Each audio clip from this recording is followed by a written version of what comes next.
Welcome to Bible Mysteries. What if there are secrets in the Bible the world doesn't want you to know? You're listening to episode 175, Time Travel. Now here are your hosts, Scott and John.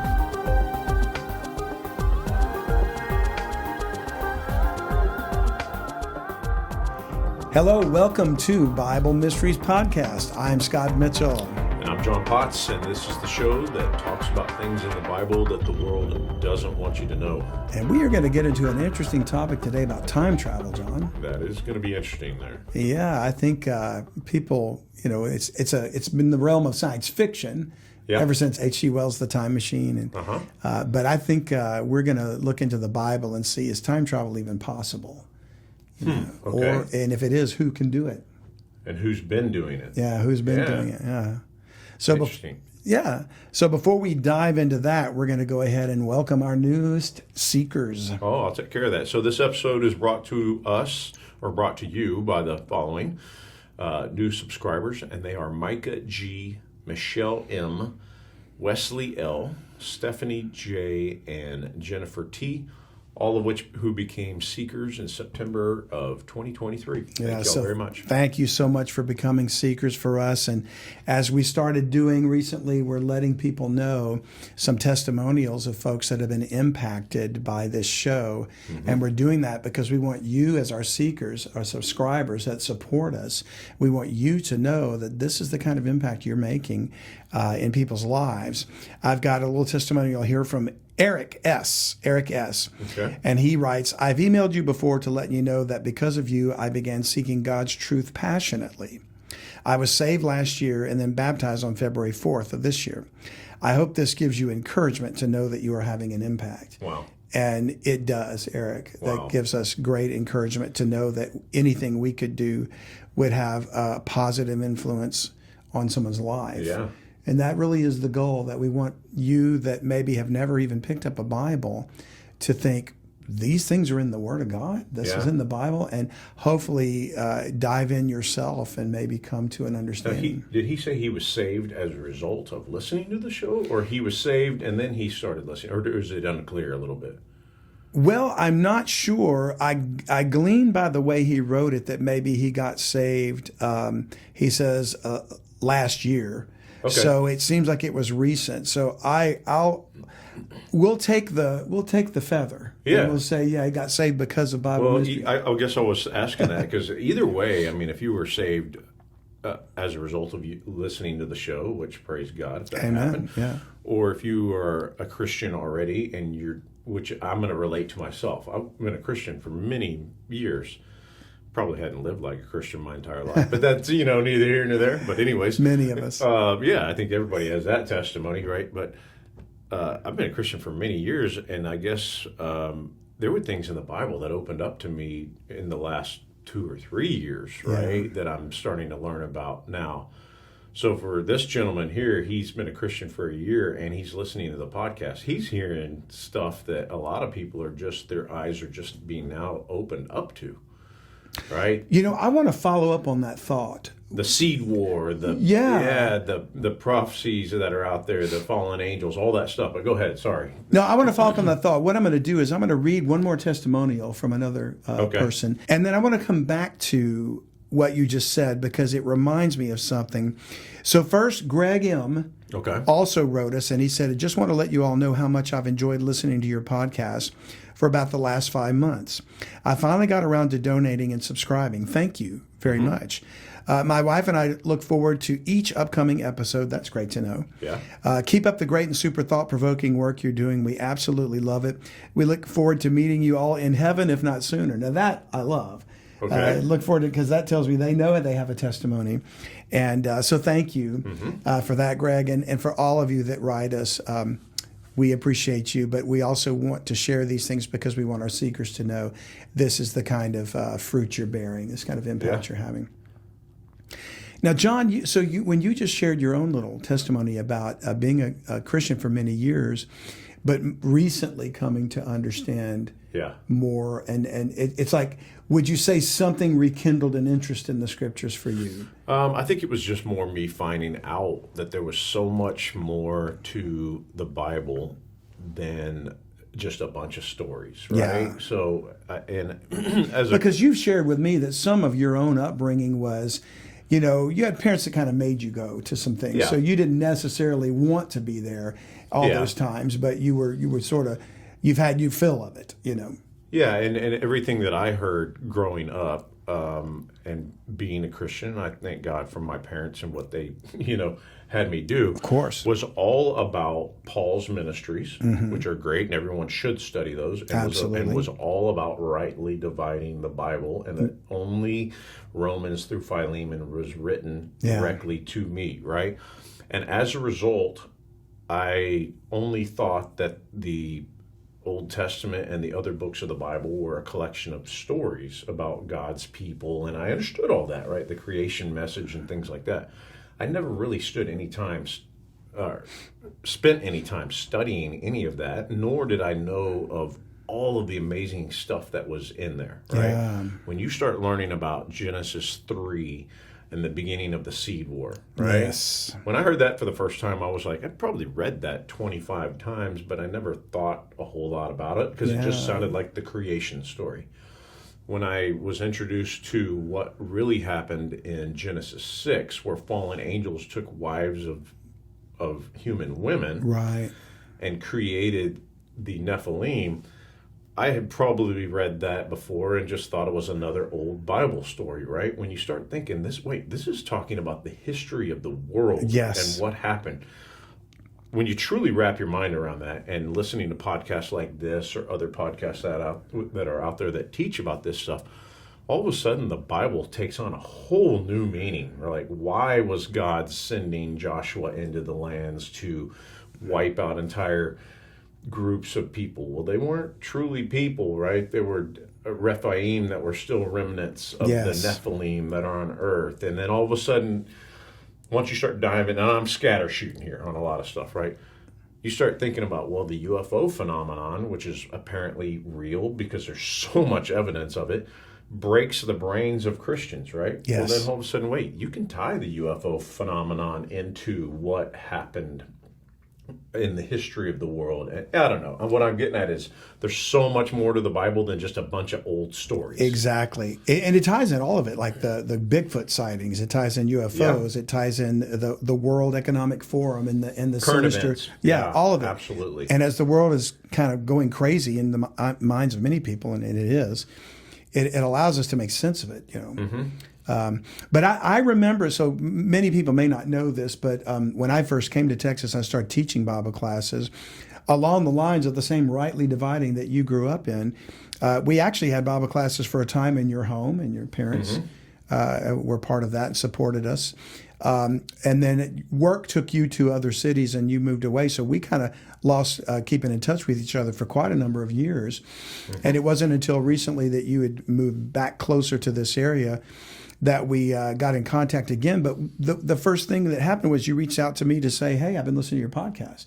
Yeah. So was the podcast something that you found accidentally, or did somebody tell you about it? Well, so what happened there was my wife and I, we've always gone to church and tried to raise our kids in the church and do all that. But me personally became very, very convicted with church just because I felt like there was no meat on the bone, right? Okay. I would we went to great churches that were great in raising our kids, and I'm not dogging them at all, right? Sure. But me personally, I would go in there and sit there and listen to different messages, and some were great, and some I felt like were very vanilla, like they didn't want to touch on topics, or they were avoiding topics like LGBTQ issues and UFOs would never be talked about. And let's just put it, let's just say this, prophecy. That was really my biggest thing, was what is going on with all of these current world events and prophecy and things like that. And I felt like I wasn't being fed in the church at all with those subjects, to the point where I got so frustrated that one day I went to my wife and I said, I just don't even think I want to go anymore. Like I would rather just sit down by myself in my study and try to read the Bible and try to make sense of it, which is difficult for someone who doesn't really know a whole lot, than just to go up there and listen to another 15-minute rock concert, another 30-minute message about how I need to be a great guy and stuff that I already know about. And my wife actually told me, she said, well, why don't you listen to Scott Mitchell's podcast, right? And you and I hadn't talked in 20 years. Yeah, it's been a while, yeah. So I listened to the podcast, and you and Zena were doing stuff, and you guys were talking about Project Paperclip and the Seed War and the Nephilim, and all of a sudden my brain blew up, right? And I think that's when it kind of reopened my eyes to stuff. And then I started listening to other podcasts and things like that. So it was kind of a gateway drug for me back into the stuff that I'd been wondering about for so long. Well, and then I reached out to you, right? And then next thing I know, here I am. And here you are. Yeah, that's a whole other story about how you came to be a co-host with me when Zena had to go do some other things. But I asked you that simply because you had a testimony too, and one that I truly am thankful for because of how it brought us together. But like these people that are writing us, the show had an impact even on you to the point where now you're actively involved with it, and so it just shows how the Lord works. It kind of brought you to us, which we are grateful for, but it also brought something for you and Jana. To be able to participate in and benefit from. So I'm so grateful to the Lord. And that whole conversation right there started because Chris, I forgot his last name, wrote in, and I was like, man, he's been a Christian for a year? Yeah. He's learning so much in the last year if he's listening to this podcast and he's studying on his own. Yeah. He's probably further ahead than I am of being a Christian for 25, 30 years because I got to the point of mental exhaustion and call it frustration with the church because I wasn't being fed until I came to hear the stuff about prophecy and which brings all of the Bible together. Yeah. And podcasts like this one does it. There's also other great ones out there that you can seek out and anyways, that's it's true. Just, I guess I'm a testimony to the podcast now. Well, you really are, and that's why I wanted to share that. So thank you for bringing that up, John. I appreciate you doing that. We'll go ahead and dive in, but it just as you were telling me all this, it just makes me think there's so many great resources out there. All the guests we've had who are either authors or filmmakers or whatever have these amazing testimonies of truth themselves. So make sure you dive into those things too. If you're not just the information they're sharing about what they've learned, but how they came to a knowledge of the Lord. If you're not reading books by Ryan Pitterson, I mean, if you don't have Ryan Pitterson's books, stop whatever you're doing and go on Amazon and order them, right? Because they're going to blow your mind up. Absolutely. Timothy Alberino. Yep. L.A. Marzulli. Yep. Sylvia McKelvey. Yes. I'm just going to name those four. Oh, and Karen Wilkinson. And Karen Wilkinson's book, which is an eye-opening personal account. Yeah, those five people have written books, either one book or a couple of books, and you should read all of those because all of that is stuff that we're talking about, but just in better detail. And there's one of the authors that you don't remember, and he may not have been on when you and I were hosting, was Gary Miller, Gary P. Miller, and he's just written some amazing books, and we're going to reach out to him to have him back on to talk about hell. Okay. Yeah, we had him to talk about eternity, and so we'll reach out to Gary soon. But back to today's subject, we're going to talk about time travel, John. Okay. And we mentioned last week that the narrative about UFOs is changing from extraterrestrial to interdimensional beings. Yeah. We'd explored the other dimensions last week, but one hypothesis being put forward is that of these time-traveling entities. Some are even suggesting that these UFOs are actually human beings from the future coming back to observe us, or I don't know what, make sure. Yeah, you see it like Star Trek episodes have plenty of time travel type. Yeah, I actually watched a documentary last night about a guy. His name is Rael. There's all these people called Raelians. Have you heard of this? I've some of it's it. It's a cult from the 60s and 70s. But anyways, his philosophy was that we were created by human beings from another planet from the future. Yeah. That's a lot of what the Alien series movies is about. This whole thing called, I've forgotten the title of the movies now, but these big human-like looking giant people. I'm talking about the Alien movies where the creatures that kill people and eat you and what burst out of your chest. The original Alien movie with Sigourney Weaver is the one I'm referring to. Oh, that Alien. Yeah. Like Alien. Alien, yeah. But they've done future, more recent versions of it, and I forget what they're called. But they're like the origin stories of how that all came about. Anyway, they're proposing a similar thing that you're describing. So the questions we're going to ask today is time travel even possible? You know, is there evidence in Scripture that allows for such a possibility to even be considered? Okay. So let's dive into the Word of God there. And we'll go to Revelation chapter 1. And you mentioned Ryan Peterson and his great book, the Judgment of the Nephilim and the Final Nephilim are two books, along with all his many study guides. But Ryan posed the idea about God being outside the realm of time. And he created the laws of physics, which time is part of. So he is not bound by them. But one verse that he brings up the very truth of this is Revelation 1, verse 8. I am Alpha and Omega, the beginning and the ending, saith the Lord, which is and which was and which is to come, the Almighty. So while this is the angel of the Lord appearing to John in the book of Revelation, he speaks for God when he says, I am Alpha and Omega. So at the beginning and the ending. So God is not bound by time. He sees it all. He's outside of time. He's eternal. And therefore, he can say this. And then at the end of the book of Revelation, the last chapter, 22, he speaks again in verse 21. And again, it's the angel of the Lord, but he speaks for Jesus Christ. Yeah. So he's speaking on behalf of him as though he is the one talking. And he is Alpha and Omega. And he says again, verse 12, and behold, I come quickly, and my reward is with me to give every man according to his work shall be. I am Alpha and Omega, the beginning and the end, the first and the last. So everything about this is declaring himself to be God outside of time. Yeah. So for me, God wouldn't travel through time. He created time. He sees time. You know, we live in a linear existence, so we see one moment to the next. Whereas God sees all of it at once, all of time. And that's even prior to human history. You know, all the time of the ancient angelic civilizations. So we can certainly ascertain that God, we could say, is steps outside of time. Yeah. He steps into time occasionally. Yeah. You know, obviously when he was Jesus the man, right, he was in time. He lived a temporal existence for the purpose of redemption. But then he returned to glory where he is in eternity again, outside of time, but observing time. But he's not time traveling.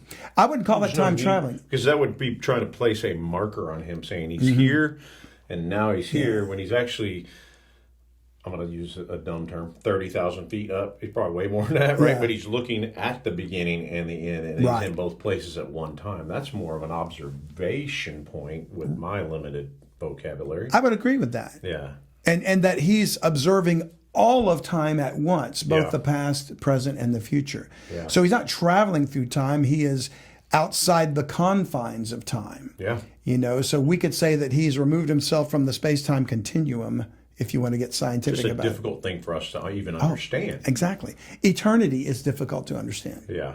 So God is eternal, therefore he's outside the bounds of time. He can step into time, but I don't know that I would call that time travel. I would just call that God working his perfect will. Yeah. You know. Yeah.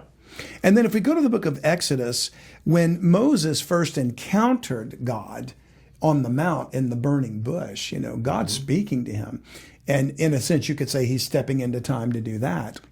Yeah. But it's the same Jesus Christ that's speaking to Moses from the burning bush that was speaking through the angel of the Lord to John in the book of Revelation. Okay. And what's interesting is how he names himself. I had a question recently from a listener about what is God's name? And it's found right here in Exodus chapter 3, verse 13. Moses said unto God, behold, when I come unto the children of Israel, because he was going to send Moses to Israel in Egypt to say, you're going to be delivered from Egypt.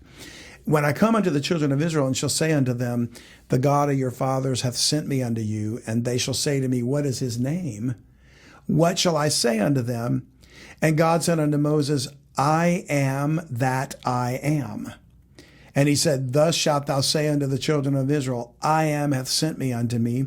And he goes on to say that this would be his name forever. I am.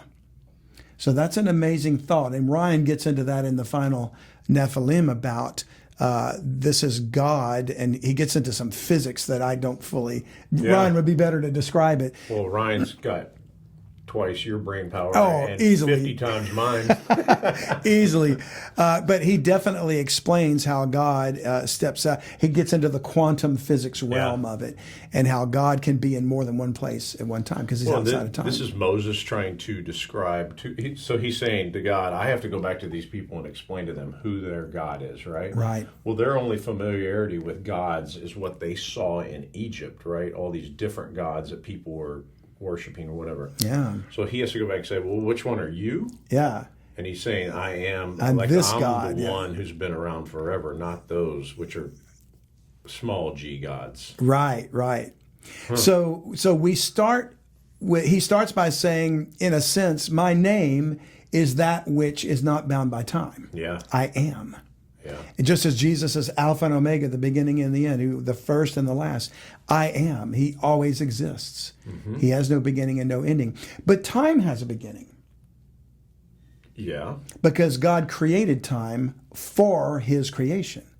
So if we go to Genesis 1 verse 1, which everybody knows, in the beginning God created the heaven and the earth. Well, when did time start? In the beginning. In the beginning. God exists before time began, so time began in the beginning. That's when it started. Okay. And it was ticking, if you will, time, long before there was the sun and the moon by which we measure time. So this breaks my brain, right? Because this is a human concept. Yes. In the beginning, right? The beginning of time. That's a human concept. Yeah. Because before the beginning, God was... And is, and there was no time. That's hard for me to even wrap my brain around because as long as I've been around, there's been seconds, minutes, years, right? Everything's measured. Right. And right now you're giving me a starting point. In the beginning, boom, right there. That's when time began. Well, before that, there was no time. Right. And to break your brain even more, before the beginning, when there was no time, God was and is and will be. Yeah. Which is a hard concept because people are like, well, what was he doing? Yeah. And so he transcends time. Beyond our comprehension, I believe. It really is. But what's fascinating is in this very verse, the very first verse of the Bible in Hebrew, we've got some interesting words because Jesus referred to himself as I am Alpha and Omega. Mm-hmm. Those are the first and last letters of the Greek alphabet. Okay. Because that's the New Testament is written in Greek. So the Old Testament is written in Hebrew. So I broke that down, and I don't know Hebrew, but you can go to a Strong's Concordance. And so that verse, you're looking at a slide, and our listeners can't see this, but it's the first verse of the Bible in Hebrew letters. It's that second line, and it's read from right to left because Hebrew is read from right to left. Okay. So it's literally translated into English as "In the beginning created God the heaven and the earth." Okay. Okay. Now, the Hebrew words for in the beginning is Bereshit, and created is bārā. Okay. And then God is maelohîm. Okay. Okay. And it's this next word is the Hebrew word et, or eight. Okay. And it's two letters. I'm going to come back to that. But it has no direct translation into English. It's used as the word and later. You've got the heaven is šāmayim, whatever, and then and et, and then the earth is eretz. Okay. Okay. So that's the first verse of the Bible. But et, between the heaven and the earth, is the word and. So I don't understand Hebrew, but the way it works, other words modify whether or not a word has usage or is going to mean something or whatever. Mm-hmm. So because the heaven and the earth are both surrounding the word eight, they give it the word and. Yeah. But prior to that, it's right after the word Ɂelohîm. So it doesn't have a direct translation. We believe that it's there to indicate that God, Elohim could be any of the gods. Yeah. But it's this one God, the one who's speaking, the one who's creating. Mm-hmm. So what's interesting is the word eighth is, by itself, it has no translations without something to modify it. But the letters are made up of the Hebrew letters Aleph and Tav, which are the first and the last letters of the Hebrew alphabet. The beginning and the end. Yeah. It's the same equivalent as Alpha and Omega in Greek. So you could say the word Elohim by itself, and it could mean any of the gods. Yeah. But when you have eighth with it, it's that God. Yeah. And that God is Aleph and Tav, Alpha and Omega, the beginning and the end. Yeah. That kind of blows my mind. Yeah. That it describes the very God itself and who's doing the creating in the first verse of the Bible, so that there's no mistake. It's not Lucifer. It's not any of the angels. Yeah. It's no one else but this God. It's not the Anunnaki. I am. It's not the Anunnaki. That's right. Okay. Now, further in Genesis, in the same chapter 1, verse 14, we read, "And God said, let there be lights in the firmament of the heaven to divide the day from the night, and let them be for signs and for seasons and for days and years." Time indicators. Yeah. We're talking about the sun, the moon, and the stars. "And let them be for lights in the firmament of the heaven to give light upon the earth." And it was so. So time started in the beginning. But we don't know how much time elapsed before the earth was without form and void in verse 2. Mm-hmm. And then during earth's renovation, God put lights in the firmament for man to be able to account for time passing. Okay. So like you said, ever since you've been alive, there's been seconds, minutes, hours ticking by. And we reckon them through these lights. Okay. There used to be sundials because as the sun moved, it told us what hour of the day it was. The month is determined by the moon and the cycles of the moon. And on it goes. Yeah. So time starts in the beginning. But again, and some would argue, well, when God began creating, he started with the earth as a mess, and that's how the 6 days of creation was the beginning of time. I don't agree with that. Yeah. The beginning of time could have been millions and billions of years before the renovation of Genesis 1 verse 2 began, And we've talked about that on other episodes. But it would just seem to me that time is given for man to account. Or rather, I should say, these lights were put in the heavens for man to account for time. And it sort of indicates that maybe they weren't there before. And they didn't need to be because God's light lit the universe, lit the creation, lit the planets. And as we've talked like with Timothy Alberino about Mars, maybe it was once inhabited by these angels too. Yeah. And the light of God was what gave them all that they needed to sustain life, Then we go to Genesis 8. And since time was intended for man, as indicated by the lights that he created, by which we record time, and it affects the seasons and harvests and days. God, however, can, as we stated earlier, can step in and out of time at his will. So if you notice Genesis 8, verse 21, "And the Lord smelled a sweet savor, and the Lord said in his heart, I will not again accurse the ground any more for man's sake." So this is after the flood of Noah. Okay.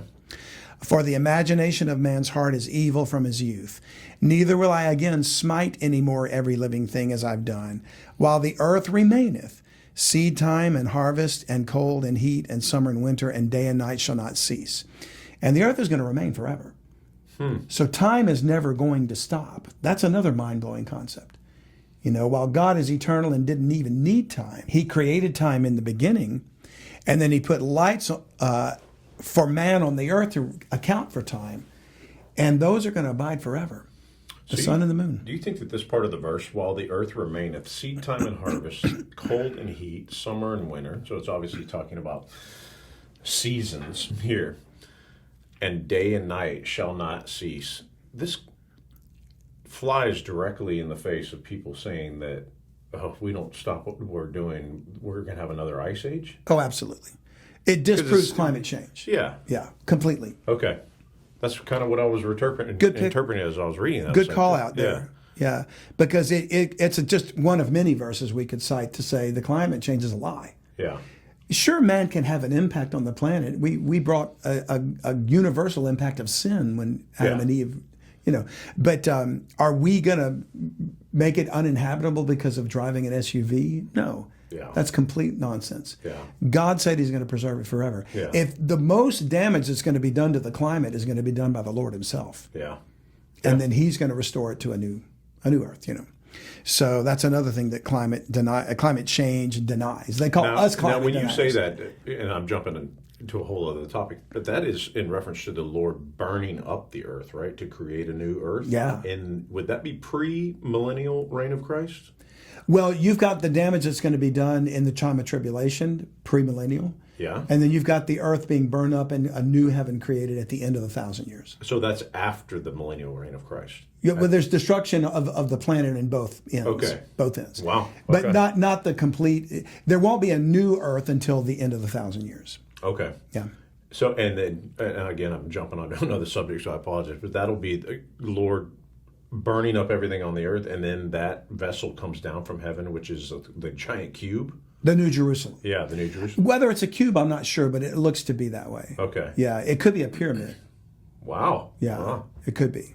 But that's another. Man, that's a whole other podcast. Yeah. Sorry, I'm just throwing stuff. That's okay. I'm throwing curveballs at you. Hi, if you're enjoying this podcast, please consider being a full-time subscriber. We are going to use these funds to expand the message and get the word out about what's in the Bible that the world doesn't want you to know about. That's right, John. We appreciate you listening, but we'd love it if you'd subscribe. That way we can reach more people with the time we have left. So enjoy the rest of the podcast, but think about subscribing if the Lord puts it on your heart.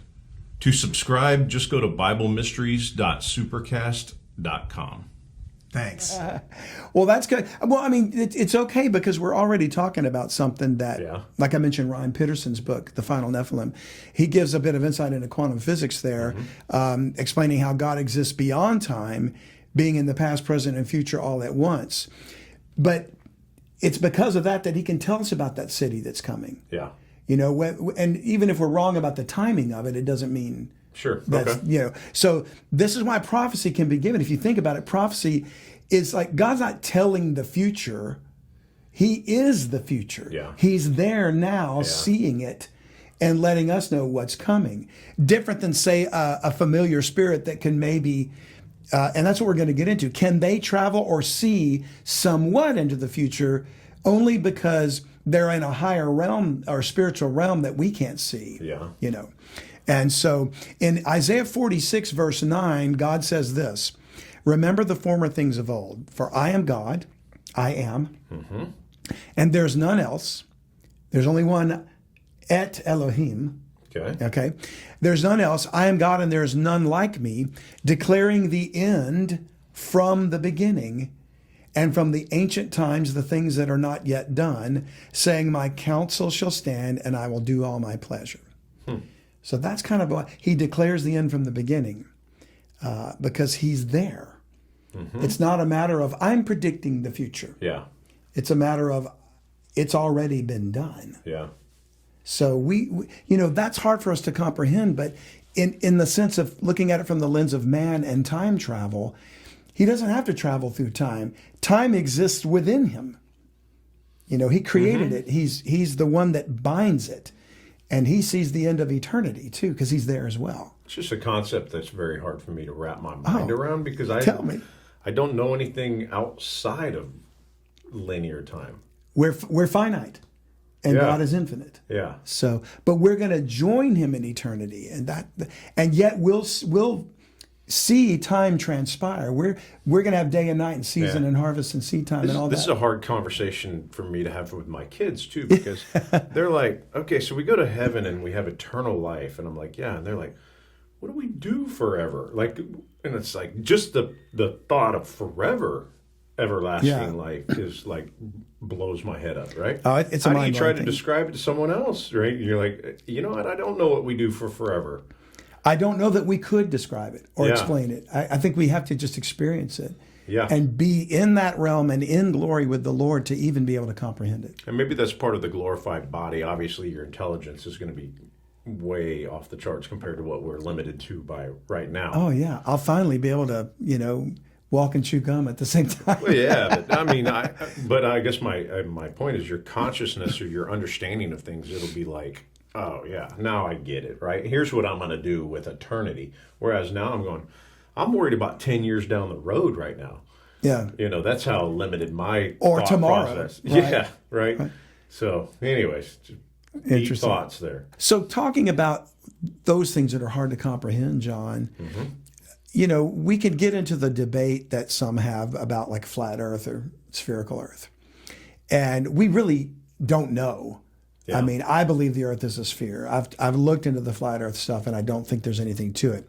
But I'm going to read a passage that a flat earth believer might use as his argument to justify why he thinks the earth is flat. Okay. And it's Joshua 10, verse 12. And I don't know if you know this, but there was a day when the earth stood still. Mm-hmm. And it's not how it's described here, but that's what we would call it.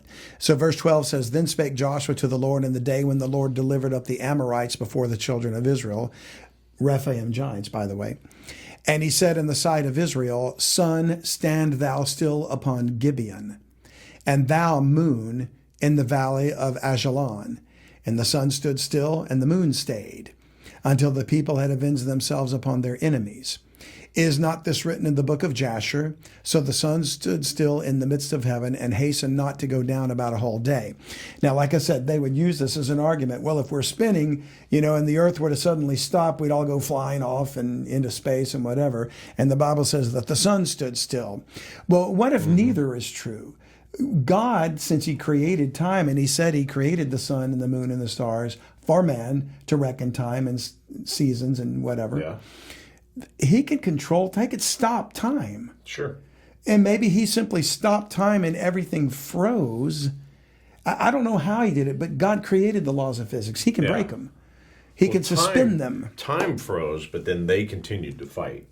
Right, yeah, humanity was moving. Yeah. So God is able to do anything he wants to. Yeah. And to me, he was able to suspend the ordinances of the sun and the moon and literally manipulate time because he created time. He doesn't need to travel through time. He transcends it. He controls it. So this to me is evidence that we can try to understand the laws of physics with our limited understanding all we want.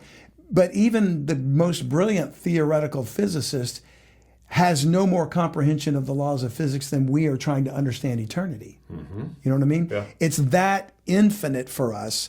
And therefore, if God says the sun stayed still, he can stop time. That's what he did. He didn't have to stop the spinning of the earth. He stopped time. Yeah. And he did so because he created time. He controls it.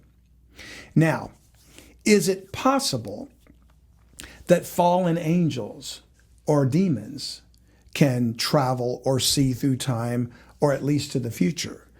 Because we talked about reptilians and the pythons and the unclean spirits and familiar spirits, and divination was literally fortune telling, future telling.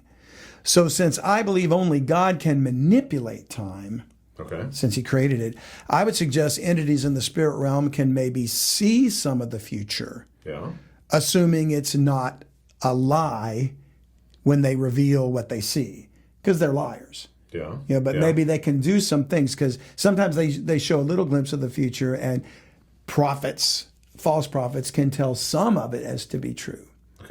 So we saw in that episode about the familiar spirits and reptilians, Deuteronomy 18:10, God said, "There shall not be found among you anyone that maketh his son or his daughter to pass through the fire, or that useth divination, or an observer of times, or an enchanter, or a witch, or a charmer, or a consulter with familiar spirits, or a wizard, or a necromancer." So that seems to be an indication that these unclean spirits have either the ability to see something into the future, or maybe the fallen angels can communicate to them what they see. And they have the ability. So let's dive into that. Because the one passage that we'll close with that I know was Satan, a fallen angel, being able to at least show a human being something about the future, occurred in Luke chapter 4. And we've referred to this before, but it's verse 5. It says, "And the devil taking him," Jesus, the man Christ Jesus, who stepped out of eternity and into time to be a human being for the purposes of him suffering on the cross. And here he is after 40 days fasting, the devil taking him up into an high mountain, showed unto him all the kingdoms of the world in a moment of time.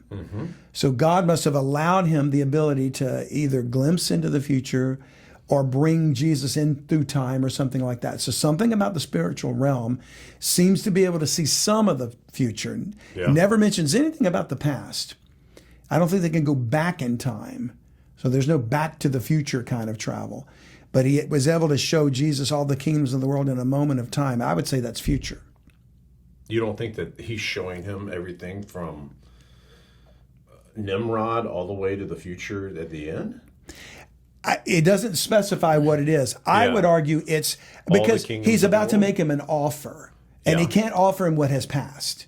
Okay. So he says, and the devil said unto him, all this power will I give thee, and the glory of them. So it must have been future. Okay. It must have been a present and future that he could offer him. Because he can't offer what's already existed and gone. Right? All this power will I give thee, and the glory of them, for that is delivered unto me, and to whomsoever I will, I give it. Again, getting back to why he's the God of this world, the prince of this world. If thou therefore will worship me, the devil says to Jesus, all shall be thine. And of course, Christ refused it. Jesus answered unto him, get thee behind me, Satan, for it is written, thou shalt worship the Lord thy God, and him only shalt thou serve. So apparently, Satan had the ability to bring the man Christ Jesus to a place, a high mountain, spiritual realm, in my opinion, where he could show him all the kingdoms in a moment of time. And it apparently would have been the kingdoms that he had power over now and what would come. Okay. Kingdoms to come, like this nation, America. So he knows what's going to happen to him eventually in the end. I think he does, because God must have told him. And he can certainly see it in the scriptures. He doesn't believe it. He thinks he can defeat him, but he sees it. So, but he did not know what would happen if he crucified Christ, because he obviously wanted that. If he would have known that that was going to be the salvation of the world, he would have never done it, right? That's right. And the Bible even tells us in 1 Corinthians chapter 2 that none of the princes of this world had known what would happen, because had they known it, they wouldn't have crucified him. Paul literally says that. So God hides things from them. So that's one of the mysteries. Yeah. It's got to be. Oh, it is. Yeah. Absolutely one of the mysteries that was hid in God. So that even the fallen angels couldn't know it. Not even the good angels know it. You know, none of them knew it. Yeah, because they were all blown up going, why don't you step in and stop this, right? I'm sure. Yeah, because they didn't know that there was a whole reason behind that, you know. Exactly. Which is why, John, I'm becoming more and more convinced that the spirit realm is all around us in our time and spatial dimension, but we just can't see it. It's back to that spectrum frequency thing that we talked about last week, or a couple of weeks ago. We can't see it in our human form unless a portal is opened up to us to show it to us, as Christ was taken by the devil, who must have had the technology to bring him. Maybe he abducted him and put him in a craft, and God allowing it, to take him into the spiritual realm to see through time to some extent, you know. So we think he was just standing on a mountain looking over the current Roman Empire. Yeah. Maybe it was way more than that. Yeah. He stepped outside of the confines of our realm, and in the spiritual realm, they can see a little further. Just as we couldn't see them in our three laws of the dimensions, you know. We can't see them until a portal is open. And again, I'm not so sure it's another dimension. It's just showing us the same dimension, the same dimensions of space, time, and everything else, but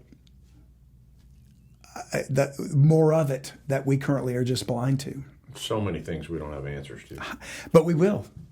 Yeah? Yeah. We can explore what the Bible does tell us. And, you know, all of this comes down to explaining why things like UFOs exist, or USOs. You know, maybe they're from this realm. They're from, the spirit realm, but on our planet, not from other planets. And, you know, these abductions and these genetic manipulations are being done in deep underground military bases right here, rather than on some distant planet or whatever. Remember, we talked about ultra-terrestrials. And maybe that's really what Dr. Puthoff was trying to explain, or at least suggesting that we explore. So I think when we talked about knowledge increasing in Daniel 12, I think that's what's happening now. Wow. Beginning to see some things. Hopefully shedding some light for those that listen and watch us, and help you make some sense of the craziness in this world. Another great episode, Scott. Well, thank you, John, and thanks for being here. Yeah. And thank you all for tuning in as always. We appreciate your support. We appreciate your prayers. Keep those testimonials coming to us. We'd love to hear if this show has had a positive impact in your life or somebody close to you. And also, don't forget that we're going to continue to do live Q&As. We'll have another one in March, too. So till next time, be sure to look up, for our redemption draws near. If you enjoyed this video, please like, share, and subscribe to our channel. To gain access to bonus ad-free content, consider supporting us and becoming a premium podcast subscriber at BibleMysteriesPodcast.com.